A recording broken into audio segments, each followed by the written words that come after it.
Bom dia, meninas. Meu nome é Selma. Tenho 4 filhos. E resolvi compartilhar um pouco da minha história com vocês. Eu sei que tem muitas mães que devem estar passando o que eu estou passando, né? E quando eu comecei a vivenciar tudo isso, eu não achei nenhum vídeo no YouTube que me ajudasse, né? Pois não é fácil ter um filho doente, não é fácil ter um filho diferente dos outros. Diferente não na fisionomia, porque ele, graças a Deus, ele é normal, aparentemente normal. Mas ele não vive uma vida normal. Porque não é normal uma criança viver no hospital, né? Uma criança que vive internada não é uma criança normal. Meu filho, ele nasceu saudável, tá? Ele nasceu bem, ele chorou ao nascer, ele tinha um peso bom, nasceu com 3,416 kg, media, tinha um tamanho normal, 49 centímetros para um bebê de 8 meses, é normal, ele nasceu de 8 meses, por conta do diabetes gestacional que eu adquiri no decorrer da gravidez. Mas não era nada demais, nada de importante a minha diabetes. Fiz só controle alimentar, dieta, e cortei açúcar, carboidrato, e consegui levar a gestação até o 8º mês, né? Com 8 meses, numa consulta de rotina, vi a notícia de que ele iria nascer naquele dia. Não estava esperando, porque ia ser uma cesárea mesmo, mas eu tô com esse espinho aqui horrível, e outra aqui, gente, pelo amor de Deus. E eu tô assim, mas eu não tô chorando não, tá? É uma rinite, tenho alergia. Peguei uma poeira ontem e amanheci assim, horrível. Mas já tinha decidido gravar esse vídeo e não era isso que ia me impedir. Ai, minha sobrancelha que tá horrível. Deixei assim porque eu vou fazer aquela micropigmentação fio a fio. Esperando uma oportunidade de fazer, então ela tá assim horrível, né? Mas tudo bem. Isso é o mínimo. Então, meu filho hoje, atualmente, ele tem 2 anos e 9 meses. E ele já passou por 20 internações. A primeira internação ele tinha 9 meses. Ele apresentava um quadro de hepatosplenomegalia. Para quem não sabe, o hepatospleno é quando o fígado e o baço da criança estão acima do limite superior para a idade. Na ocasião, ele tinha apenas 9 meses. Quer dizer, com 6 meses foi evidenciado que ele estava com esse aumento, né, no abdômen. E solicitado uma ultrassom do abdômen total. Nós fizemos no dia 20 de março de 2016. Ele nasceu no dia 3 de julho de 2015 e com 9 meses em março, com 9 meses não, com 6 meses em março, 7 meses. Fizemos a ultrassom no dia 20 de março de 2016. Foi visto então que ele estava com esse hepatospleno, mas que não era nada preocupante assim. O radiologista, quando fez, também não deu muitas informações e só mandou a gente levar para a pediatra que o solicitou. Assim nós fizemos, mandamos, não, ele fez no dia 20 de março e a consulta seria no dia 15 de abril, digamos assim, certo? Só que antes da consulta, nós ficamos muito preocupados porque os exames de sangue dele também não vieram legais. Ele estava com a ferritina, pra quem não sabe, a ferritina é o ferro, né?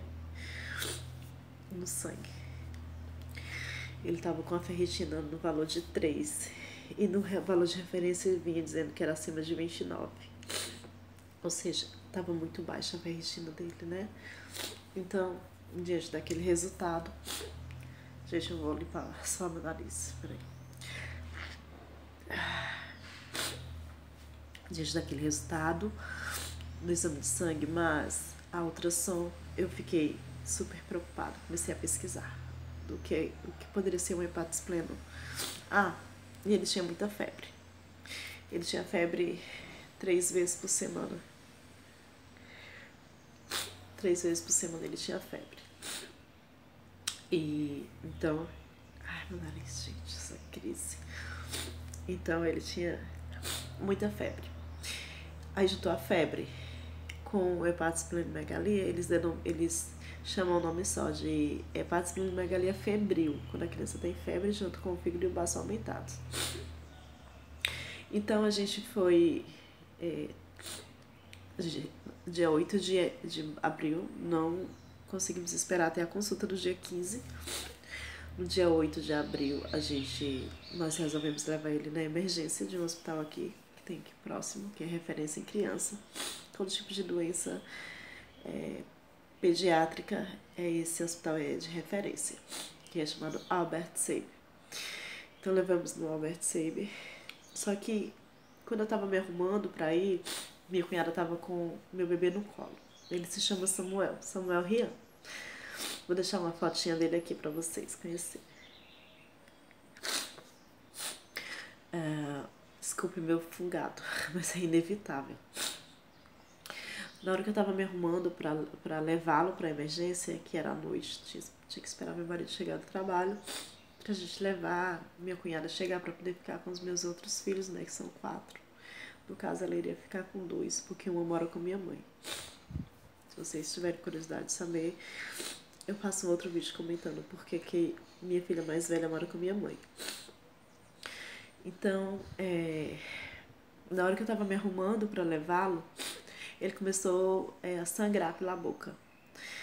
E eu já tava levando pra emergência e aquele fator foi ainda mais preocupante e me fez acelerar o processo, né, de saída de casa até o hospital. Quando chegamos no hospital, meu cabelo tá horrível. Quando chegamos no hospital, que a médica viu ele com sangramento oral, mas aquela ultrassom e mais aquele exame de sangue, ela resolveu interná-lo na hora. Nossa, parecia que meu chão ia abrir, porque a gente não sabia do que se tratava, né? Sabia que uma criança, que ele estava doente, que ele vinha dando sintomas, que ele vinha com tipo anemia, né? Uma anemia muito forte. Não queria comer, tudo que ele comia ele vomitava. Então ele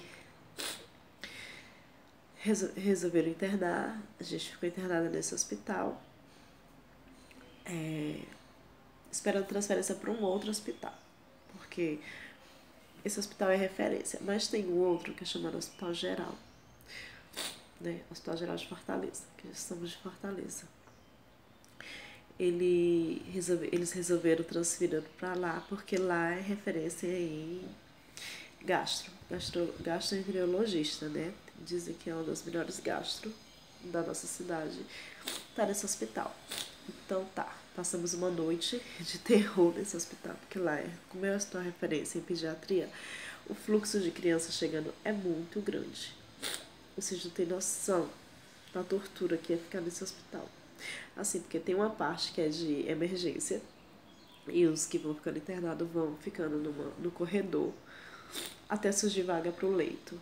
Que quando sobe pro leito fica mais agradável, então não é menos agradável. Fica menos desconfortável, porque conforto não existe em nenhum hospital, né?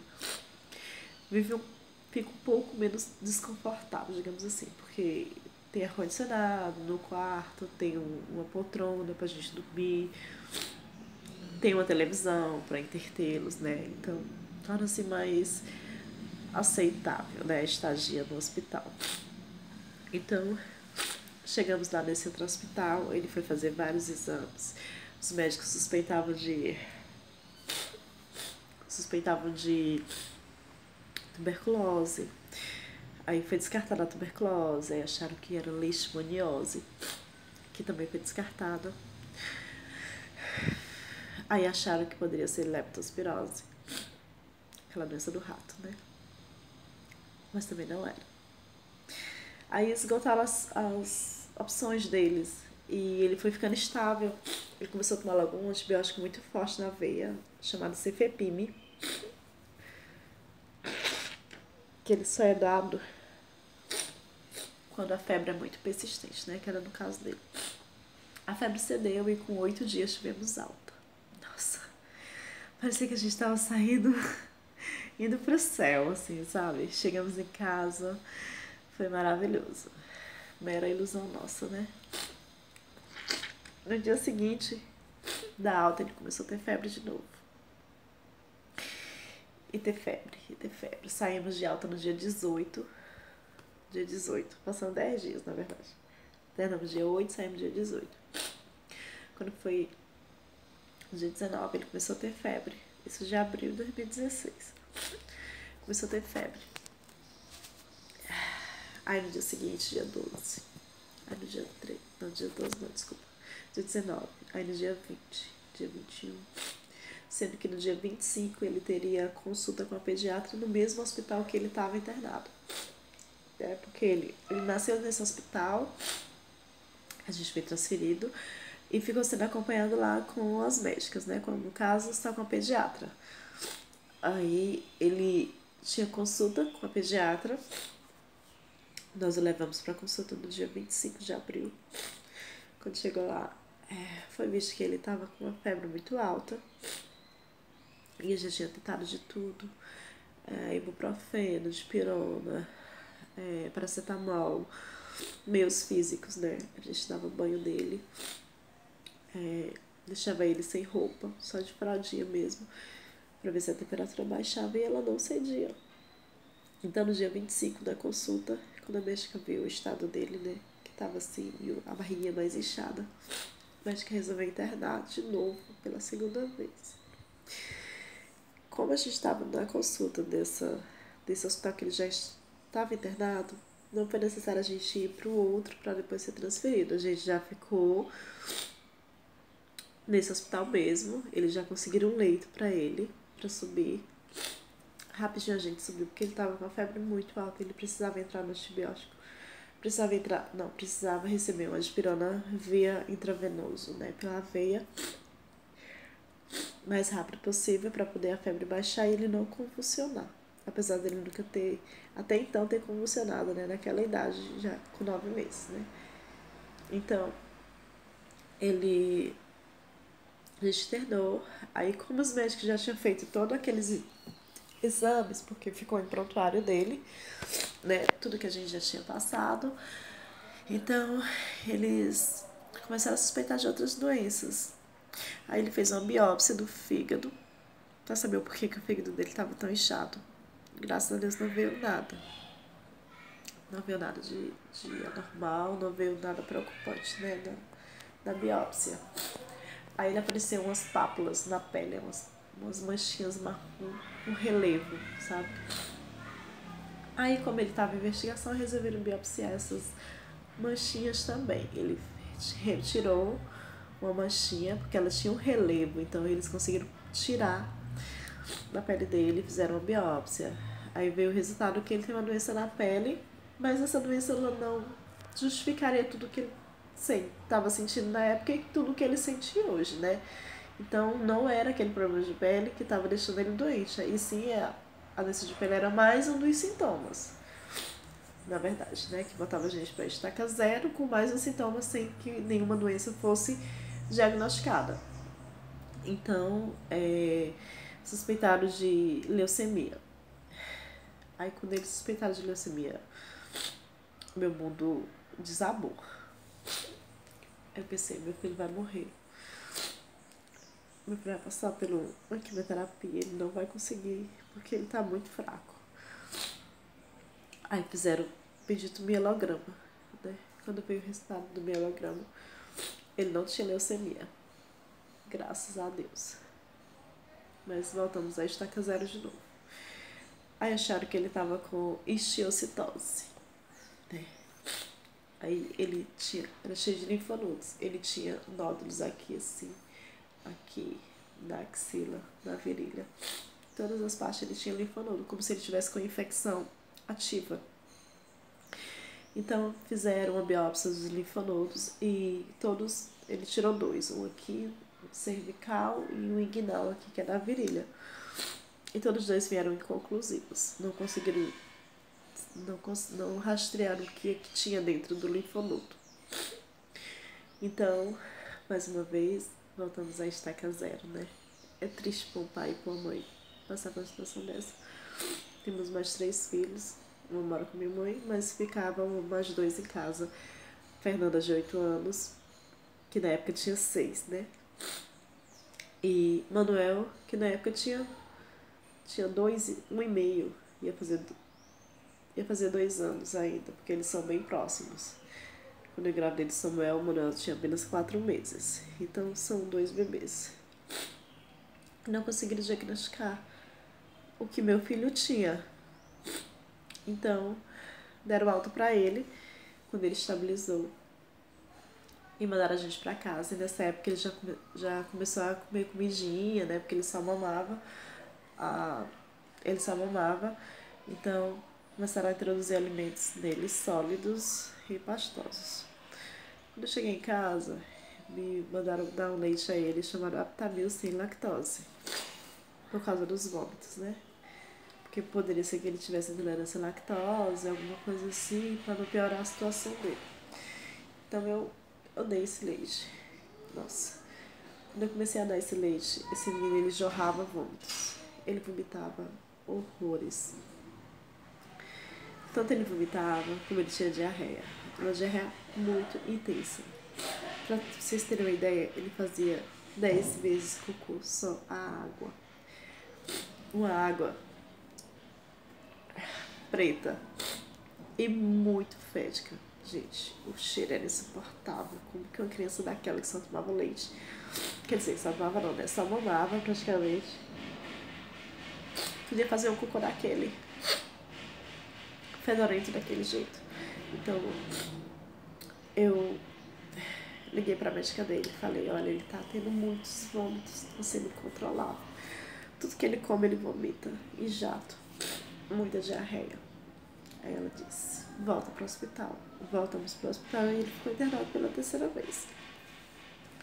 Nessa 3ª vez, ele foi encaminhado para imunologista para fazer pesquisa, né, para saber por que ele estava assim. E também foi mandado para gastro, né, porque diarreia e vômitos, e eu e a participante é tratado com a gastro. Aí a gastro solicitou uma endoscopia e uma colonoscopia. Ele fez ele fez a endoscopia com biópsia e fez a colon também com biópsia. Com uma semana ficaram prontos os resultados e foi visto que eles tinham inflamação do esôfago ao intestino e que ele não poderia comer pela boca por enquanto, porque a alergia estava muito forte. Ele estava com uma enteropatia eosinofílica. Enteropatia eosinofílica é quando do esôfago ao intestino, tem uma célula que é para ter apenas no nosso sangue, chamada eosinófilos. E ela migra pro esôfago e pro intestino. Pro estômago, pro duodeno também. Que eles tinham a duodenite. Ele tinha uma duodenite eosinofílica e uma gastrite eosinofílica. Ou seja, ele tinha uma enteropatia eosinofílica bem severa. Para ter uma ideia, nesses órgãos é para ter 0 de eosinófilos e no dele tinha mais de 40 eosinófilos. Era muito eosinófilos. A eosinófilia é muito grande. E para quem não sabe, os eosinófilos são glóbulos brancos do nosso organismo que combate contra alergias. Então, se ele tinha essa quantidade de eosinófilos no esôfago, isso queria dizer que ele tinha alergia alimentar muito grave. Então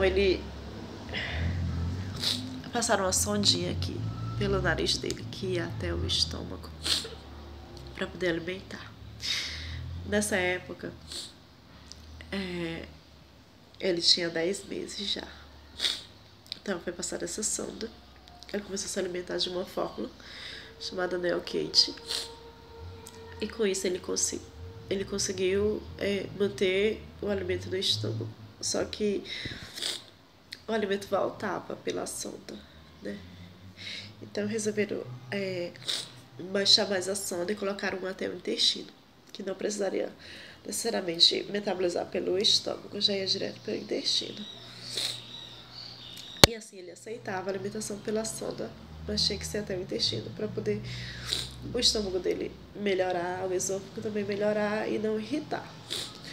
E esse leite, ele é cicatrizante, esse leite. Então, depois de um mês, mais ou menos, tiraram a sonda. A gente passou tudo esse tempo no hospital.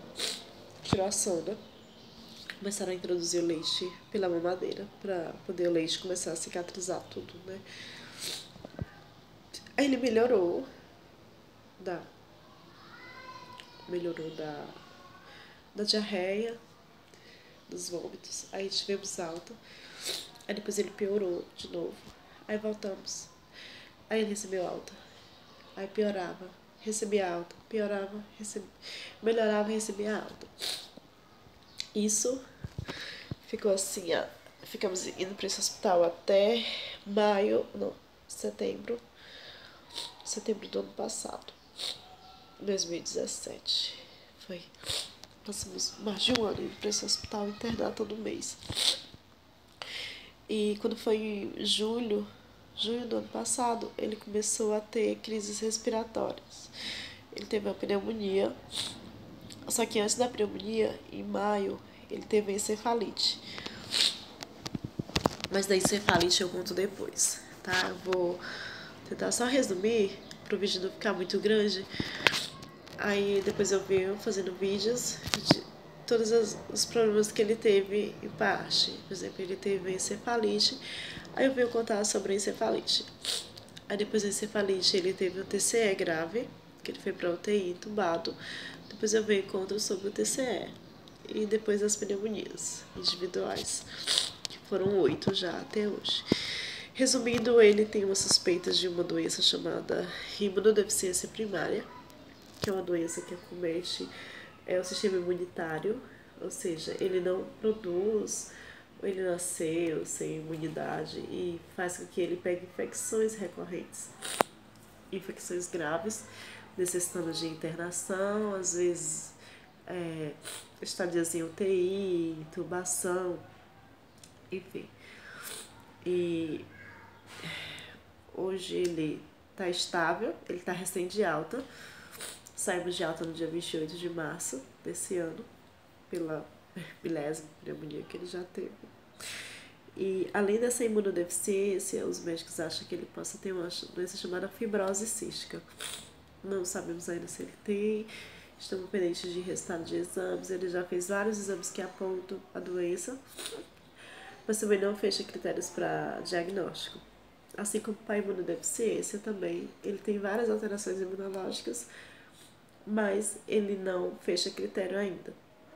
A médica não sabe por quê, se ele ainda vai piorar ainda mais pra frente para poder fechar o critério, mas a médica não quer que chegue a isso, ela quer fechar o diagnóstico antes que ele tenha uma piora muito grande, porque fechando o diagnóstico ele começa a ter a medicação adequada para a imunodeficiência, que eu acredito que seja imunodeficiência.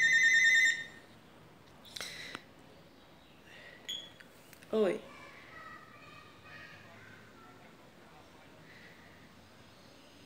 Que rapaz?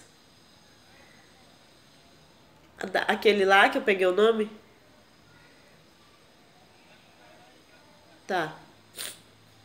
Ai, tá certo, tá bom. Tu não quer ligar de novo, não? Deixa eu atender lá embaixo, que ela tá lá embaixo. Tá. Desculpa, gente, era meu marido. Porque eu tô no escritório. Eu trabalho também. Vou mostrar aqui meu escritório pra vocês.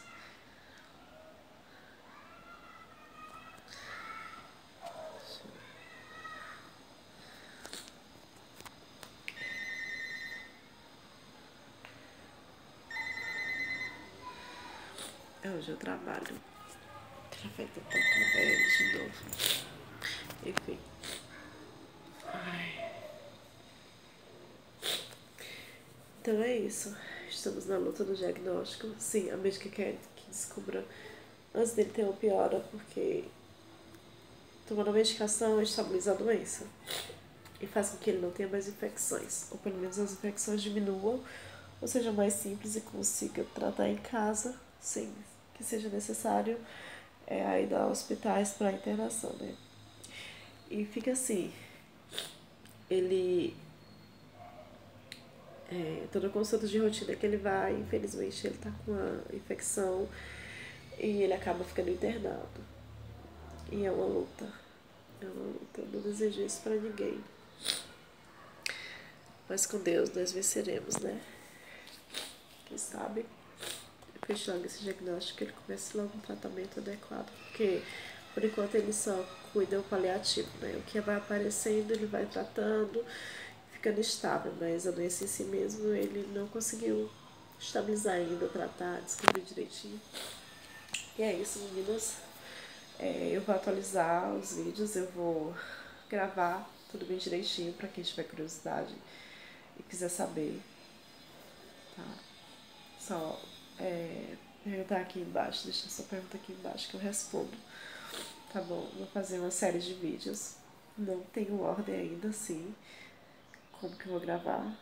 Vou gravar quando der, né? Porque cuidar de 3 crianças pequenas não é fácil, ainda tem que trabalhar, né?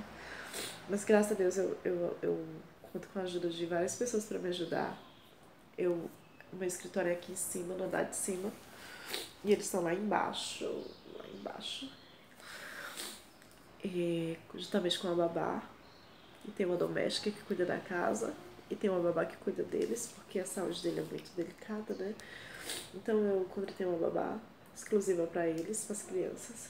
E graças a Deus a gente consegue manter elas, né, trabalhando aqui com a gente já, desde que eles nasceram. Minha doméstica já tá aqui há muitos anos. E a babá também já tá aqui já há quase 3 anos com a gente, graças a Deus. Elas são uns anjos na minha vida. Me ajudam bastante, porque como eu me interno muito com meu filho, elas tentam suprir essa falta que faz as outras crianças, né? E elas fazem o trabalho direitinho e elas amam ele. Eu sei, as 2 são loucas por eles. As 3, né? Tem uma que cuida da minha sogra, que a minha sogra mora conosco. Quer dizer, nós moramos com ela, né? Viemos pra cá, os meninos não eram nascidos ainda, a gente só tinha as meninas. E isso é assunto para outro vídeo, tá? Depois eu falo como que é morar com a sogra, cunhados, enteados e o cachorro e o papagaio. Que não é nada fácil, mas é suportável, a gente vai conseguindo conviver com todo mundo em harmonia, tá bom? Então, mas também não é um bicho de 7 cabeças, não. É aceitável. Logicamente que eu gostaria de estar no meu cantinho com os meus filhos, mas o momento não é esse. Por conta da saúde do meu filho, eu me sinto mais segura aqui, por conta das outras crianças que ficam com companhias. Tem meus cunhados, tem minha sogra, tem todo mundo dentro de casa que, querendo ou não, acabam olhando, né? Então tá, meus amores, beijos. Fique com Deus e até o próximo vídeo.